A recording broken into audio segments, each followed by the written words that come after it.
இயேசு கிறிஸ்துவும் நானும்.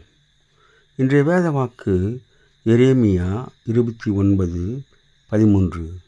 உங்கள் முழு இதயத்தோடும் என்னை தேடுவீர்களானால் என்னை தேடுகையில் கண்டு அடைவீர்கள். அன்பான சகோதர சகோதரிகளே, ஆண்டவரை நாம் முழு இதயத்தோடு தேட வேண்டும். அப்படி தேடினால் நாம் அவரை கண்டு கொள்ள முடியும் என்று எரேமியா சொல்லுகின்றார். பிரதானமான கற்பனை என்னவென்றால், உன் தேவனை உன் முழு இதயத்தோடும் உன் முழு ஆத்மாவோடும் முழு பலத்தோடும் அன்பு கூற வேண்டும் என்று சொல்லப்பட்டிருக்கின்றது. நம் கர்த்தரிடத்திலே அன்பு கூறும்போது அவர் நமக்கு வெளிப்படுகிறவராக இருக்கிறார். நம்முடைய தேவையை சந்திக்கிறவராக இருக்கிறார். நம்மை வழிநடத்துகிறவராக இருக்கிறார். நம்மோடு கூட கரம் பிடித்து வருகின்றவராக இருக்கின்றார். நமக்கு ஆலோசனை கர்த்தராக இருக்கின்றார்.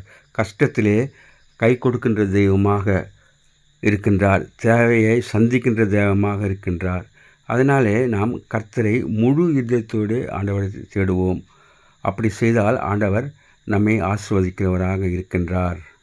Have a blessed day. God bless you. Take care. Be safe. Give your heart to God and to man. Please subscribe, like and share it. Thanks for watching.